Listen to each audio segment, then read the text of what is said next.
j'aimerais aller aussi sur le fait que Dieu veut nous rendre l'autorité que Satan nous a volée. Donc, il a envoyé Jésus pour ça. Si vous ne le saviez pas, je vous le rappelle, mais je suis sûre que vous le savez, vous qui êtes dans ce cours. Peut-être parfois, je me dis, si une nouvelle personne entre dans ce cours et puis ne sait pas ces choses-là, je les répète quand même.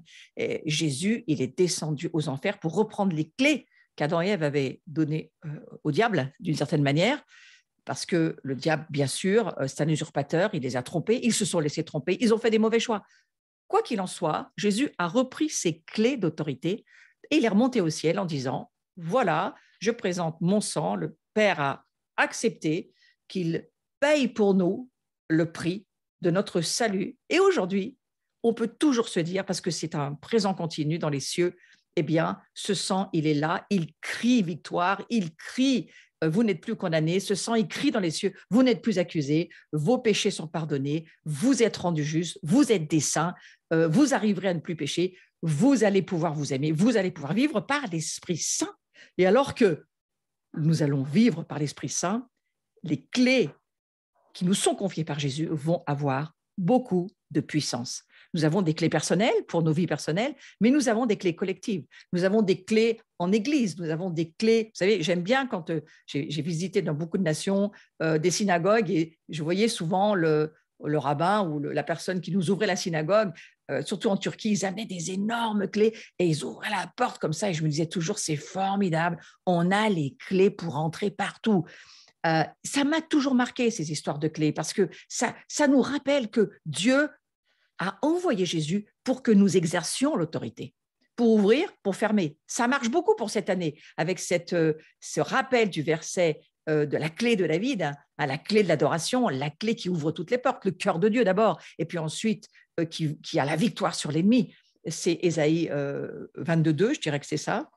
Eh bien, c'est cette clé qui ouvre, c'est toujours des deux qui se succèdent. Eh bien, c'est des clés que Dieu veut vraiment que nous utilisions parce qu'il nous les a déjà données. Mais parfois, ces clés ne pouvaient pas fonctionner. Trop de division, trop de péché encore dans les vies, dans l'Église, dans le corps de Christ, trop d'histoires, trop d'opinions, trop de chair. Mais de plus en plus, l'Église mûrit, l'Église avance, il y a une consécration, une purification à laquelle nous sommes appelés, et le Seigneur nous le rappelle, hein, il nous a bien dit pendant cette pandémie, eh bien voilà, voyez-vous, c'est Pâques, alors profitez-en, allez-y, c'est quoi Pâques? Eh bien, mettons le sang sur nos vies, brûlons le levain comme font les Juifs, hein, mais nous le faisons par le Saint-Esprit, nous savons que Jésus l'a déjà fait, mais confessons nos péchés, repentons-nous, on ne doit jamais oublier que nous continuons à marcher dans une saison de repentance. Nous continuons, nous n'arrêtons pas ce chemin-là. C'est la clé, la repentance, c'est une clé qui ouvre le chemin pour la gloire. Il n'y aura jamais de gloire si dans ta vie, il n'y a pas sans arrêt, en continuité, c'est un style de vie en continu, une repentance pour que nous puissions avancer de gloire en gloire. La gloire, elle se gagne parce que nous marchons dans la repentance et que nous activons les clés pour cela que Dieu nous a données. Donc, n'oubliez pas, marchez dans l'humilité, laissez les brisements, la gloire de la croix, oui, c'est un endroit qui tue, hein, bien entendu. Hein, ou c'est Dieu qui vous tue ou c'est le diable, autant que ça soit Dieu, hein, c'est meilleur. Laissez Dieu vous aider à renoncer à vous-même. Laissez Dieu vous révéler que nous nous identifions à la mort sur la croix de Jésus. Nous mourrons avec Christ, comme Christ, en Christ. Nous mourrons Christ, c'est ça que dit la parole de Dieu. Donc, nous devons recevoir cette révélation. Nous ne sommes pas là pour nous, pour notre vie, pour nos rêves à nous, ou pour nos désirs à nous. Non, non. Ce roi-là, il est mort. Ce roi-là, il est mort, c'est fini. Vive le roi Jésus. Parce que l'ancien roi tyrannique qui vivait de la chair, de ses désirs, de ses envies, la gloire, elle est venue pour le détruire. Pour détruire cette humanité animale charnelle. J'ai assez fait de cours sur le discernement entre la chair et l'esprit. Nous ne sommes pas appelés à vivre depuis notre âme et encore moins de la chair qui, elle, n'en a jamais fini d'avoir des envies et des addictions. Nous sommes appelés à renoncer à notre moi, à la crucifier, cette chair. Et vous savez, elle est quand même vivante, cette chair.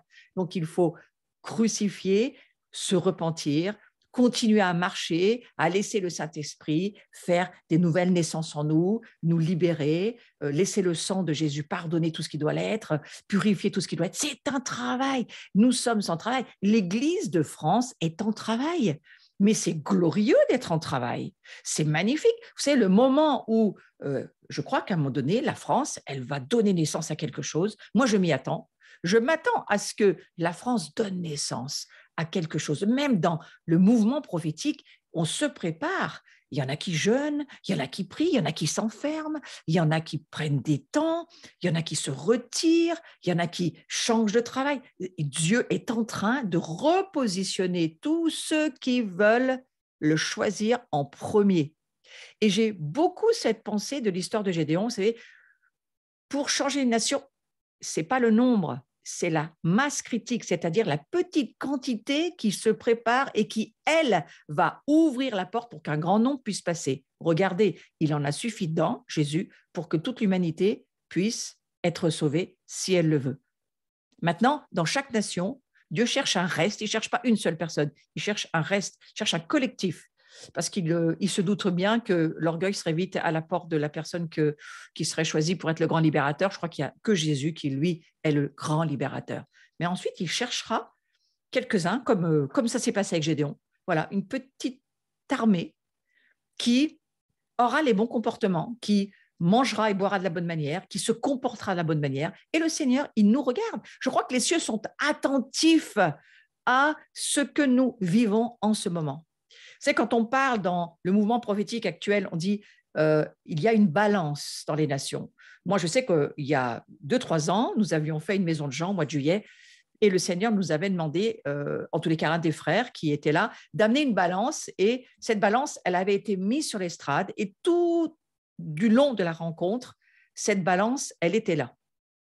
Et elle était là pour nous rappeler que Dieu pèse, il mesure, il n'est pas en train de nous juger par rapport à notre salut en termes de justification. Non, là, il cherche un peuple qui va le suivre jusqu'au bout.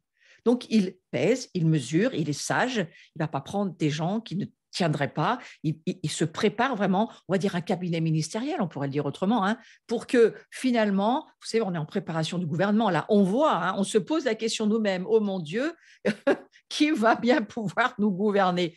Bon, moi, je ne suis pas du tout là pour m'occuper du gouvernement sur la terre, mais en tous les cas, dans le ciel, nous savons qui est celui qui nous gouverne déjà. C'est Jésus. Et ce grand souverain sacrificateur, ce grand roi dans les cieux, lorsque nous lisons l'Écriture, que tout est pour lui, tout est par lui, il s'est fait serviteur, il s'est fait clouer à notre place, il a enduré le pire du pire. Vous voyez, si le meilleur est là devant nous, et que la voix prophétique nous dit « préparez-vous pour le pire », c'est ce qu'a dit Cindy Jacob, et je l'entends bien qu'il faut nous préparer pour le pire. Je l'entends, et c'est juste, préparons-nous pour le pire. Mais finalement, qui a vécu le pire? Jésus a vécu le pire. Et il a dit « c'est fait, c'est accompli ». Donc nous n'aurons simplement qu'à traverser les tribulations, on va dire les épreuves, les douleurs, les persécutions que Dieu permettra que nous traversions. Souvenez-vous que Jésus a dit que Dieu fera tout concourir pour notre bien. Tout ce que nous vivrons concourra pour notre bien parce que nous l'aimons. Alors surtout, perdez pas votre amour pour Dieu, perdez pas votre passion et vous obligerez Jésus d'une certaine manière à tout faire concourir pour vous. Mais aimez-le passionnément. Je crois que c'est cela que nous devons entendre. La gloire de la croix, c'est qu'elle nous amène à une passion pour Jésus. Nous retrouvons notre premier amour. Nous retrouvons qui est Jésus dans notre vie, notre tout. Celui pour qui nous renonçons à notre vie parce que ce n'est pas difficile. C'est juste magnifique et facile de suivre un Jésus tellement rempli d'amour, les yeux remplis d'amour, qui fait de nous ce qu'il est, qui fait de nous le corps de qui il est. Ce que nous pouvons réaliser, que nous sommes le corps de qui il est. Je ne sais pas si vous le réalisez bien, mais je crois qu'il faut méditer sur tout cela, cette nouvelle création qui fait de nous et qui nous amène à la ressemblance de l'image de Dieu. C'est quelque chose de tout à fait glorieux. Alors, cette année, nous laissons l'Esprit Saint. Moi, je contemple cette croix, je contemple cette miséricorde, toujours, je suis toujours dans cette contemplation, je contemple cette gloire, j'essaye de comprendre, pas par mon cerveau, mais par mon cœur, qu'est-ce que Dieu essaye de me dire, qu'est-ce qu'il nous dit? Eh bien, il nous dit, je vais vous lire ce verset qui me parle beaucoup dans ce temps, c'est 2 Pierre, chapitre 1, versets 3 et 4, mais je vous les lis, vous le connaissez pour certains, mais je veux lire dans ce contexte de la gloire de la croix.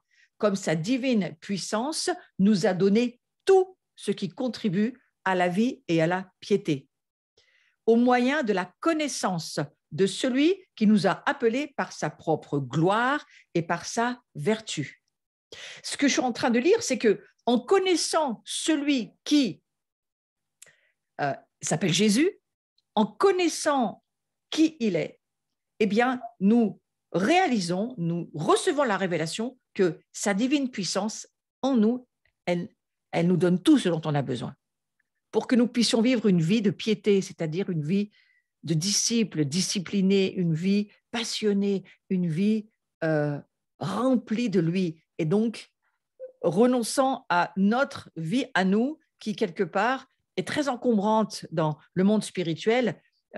Dieu cherche des adorateurs en esprit, en vérité. Il ne cherche pas des âmes humaines avec leurs propres désirs. Donc, évidemment, je reprends ce verset qui dit « lesquels », donc lesquels, c'est, je redis, comme sa divine puissance nous a donné tout ce qui contribue à la vie et à la piété au moyen de la connaissance de celui qui nous a appelés par sa propre gloire et par sa vertu, lesquels nous assurent de sa part les plus grandes et les plus précieuses promesses, afin que par elles, par les promesses qu'il nous a données, vous deveniez participants de la nature divine en fuyant la corruption qui existe dans le monde par la convoitise. Dieu veut que nous participions. C'est ce qu'il nous dit. Et nous sommes appelés à le croire. Et pour participer à quoi? À sa gloire. Participer à qui il est, à ce qu'il fait, à ce qu'il veut faire. Daniel dit ceci, on lui donna la domination, la gloire et le règne. C'est Daniel qui, dans l'Ancien Testament, a écrit ceci, mais c'est une parole éternelle. On lui donna la domination. On, c'est la Trinité, le Père, le Fils, l'Esprit Saint. On lui donna la domination au Fils, la gloire au Fils, le règne au Fils. Et tous les peuples, les nations et les hommes de toute langue le servirent. Daniel, chapitre 7, verset 14. Sa domination est une domination éternelle. Combien de temps est-ce qu'il va être sur ce trône? Éternellement. Et une domination qui ne passera pas. Et son règne ne sera jamais détruit. Ne soyez pas inquiets par rapport aux futures tribulations. Nous avons à traverser un temps qui est déjà terminé dans le présent continu de Dieu. L'agneau, il a déjà eu la victoire. Il est déjà régnant dans les cieux. Alors, on m'a posé cette question il n'y a pas si longtemps, je n'ai pas voulu répondre. Je pense que la personne, il faut qu'elle trouve ses propres réponses. Mais alors, si tout est déjà fait, pourquoi il faut que nous, on le fasse encore? Mais nous sommes dans un temps défini par Dieu. Et ce temps dans lequel nous sommes, c'est un vrai temps où nous avons nos vrais choix. Et nous pouvons soit aligner notre livre qui est écrit dans les cieux à ce que nous vivons aujourd'hui dans notre incarnation, soit pas. Soit nous obéissons, soit nous désobéissons. Mais il est vrai que nos vies sont déjà écrites. Mais que maintenant, exactement comme Jésus l'a fait, Jésus est venu pour accomplir le livre qui était déjà écrit dans les cieux. Il a fallu qu'il traverse lui aussi. Il a fallu qu'il aligne sa vie aux prophéties. Ah, mais c'est moi qui vais monter sur l'ânon. Ah, mais c'est moi qui vais aller sur la croix. Il aurait bien aimé que ce soit peut-être à un moment donné quelqu'un d'autre dans son incarnation. Il a dit au Père, est-ce que tu peux m'enlever cette coupe? Le Père, il a dit non, c'est écrit, c'est ton livre. Et nous aussi, nous avons un livre qui est écrit. Mais aujourd'hui, nous devons demander au Seigneur, est-ce que je suis aligné à ce que tu veux pour moi? Est-ce que je suis en train de vivre et d'obéir et d'écouter ce que tu me dis pour ma vie et je suis en train de l'accomplir ou pas? Parce que Dieu ne dirige pas notre vie sans que nous ne soyons d'accord. Donc, voyez-vous, cette gloire de la croix, c'est là où je veux insister sur le fait que Dieu veut nous voir gouverner et d'abord notre vie. D'abord, aligner notre vie à ce qu'il nous dit, aligner notre vie à ce qu'il est en train de demander. Est-ce que nous sommes en passion avec Dieu? Est-ce que nous entendons sa voix? Est-ce que nous avons pris ce temps de repos pour ne pas être trop fatigués? Est-ce que nous avons fait ce qu'il nous a demandé? Est-ce que nous faisons l'œuvre qu'il nous demande? Est-ce que nous avons laissé ce qu'il nous demande de ne pas faire? est-ce que nous sommes en train de lui obéir ou pas? Ce sont autant de questions pour vivre la gloire de Dieu, ça en fait partie. Donc, voyez-vous, la croix, c'est pour la gloire de Dieu. Alors, je vous ai redit aussi la semaine dernière, je reprends encore de nouveau ce que j'ai dit, mais je crois qu'il faut que j'y revienne. Jésus est venu pour détruire les œuvres du malin. Il a rendu la captivité captive, ça c'est Éphésiens 4 qui nous dit. Il a cloué à la croix, sur la croix, tout ce qui nous condamnait, ça c'est Colossiens 2,15.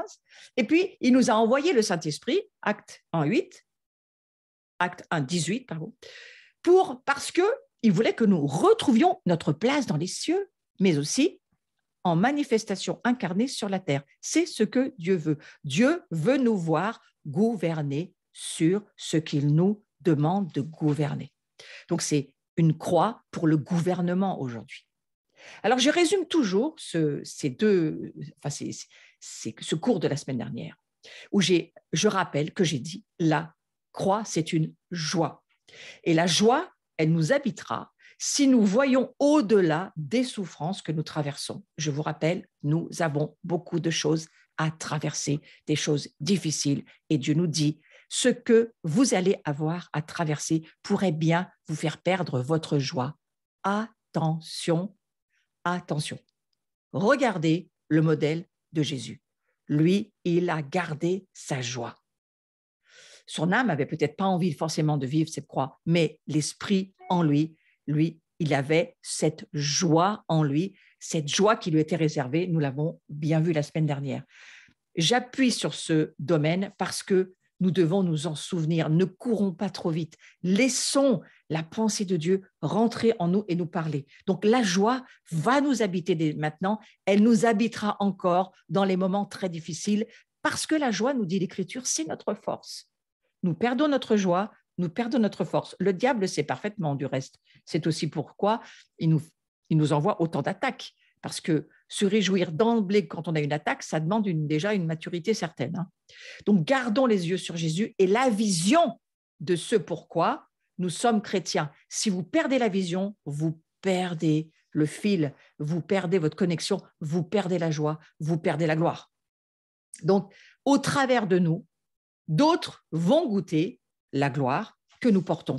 Pour cela, il faut garder la joie, parce que c'est cette joie qui va attirer les autres à Dieu. Vous savez, si on vit notre vie, oh là là, mais oui, bien sûr, la croix, mais c'est tellement dur, on est tellement attaqué, c'est tellement affreux, on est toujours en train de mourir à quelque chose. Je ne sais pas qui va avoir envie de vous rejoindre. Oui. Et ce n'est pas comme ça que Jésus nous a amené la croix. Il nous a dit, c'est incontournable, il faut la laisser travailler en nous, mais nous laissons le bon pour le meilleur. Nous laissons quelque chose qui n'était peut-être pas bon, mais nous laissons peut-être même encore quelque chose qui était bon, parce que vous savez, il y a des personnes qui ne sont pas si mauvaises que ça, si méchantes que ça. Elles sont perdues pour autant, parce qu'un pécheur, c'est un pécheur. Qu'il soit criminel ou qu'il soit gentil, ça reste un pécheur. Et donc, quelque part, Dieu veut nous dire, ce n'est pas de cela dont il s'agit, mais il y a cette croix qui ressuscite. Et ça, c'est aussi une grande parole pour cette année 2022, parce que je suis beaucoup à réfléchir. Qu'est-ce que Dieu me dit dans ce premier mois? Sur quoi je vais être attentive? Sur quoi il va falloir que je fasse attention? Pourquoi tu me dis, dès le début d'année, la gloire de ma croix? Contemple-la. Parle de la gloire de la croix de mon fils Jésus. Parle de cette gloire-là en ce moment. Pourquoi tu me dis ça? Donc, je creuse, je cherche. Et là où je vais, je me rends compte que finalement, oui, bien sûr qu'il y a ce renoncement à soi, renoncer à ce que notre humanité charnelle aurait voulu, sachant que celle-ci, elle ne vit qu'un certain temps, c'est pas si grave, mais Christ en moi, éternellement vivant, ça c'est très important. Et si je sais qui je suis, alors je vais désirer vivre de plus en plus des résurrections. Bien sûr que j'ai été ressuscité une fois et que je suis né d'en haut, mais maintenant, il y a beaucoup d'autres petites naissances, il y a beaucoup plus de choses à vivre et la gloire, elle doit s'intensifier. Donc, plus la gloire s'intensifie, plus la mort doit faire son effet, c'est-à-dire le renoncement à des choses, de souffrir pour la communion aux souffrances de Christ fait partie du poids de gloire. Alors, c'est pour cela que je voulais revenir à cela.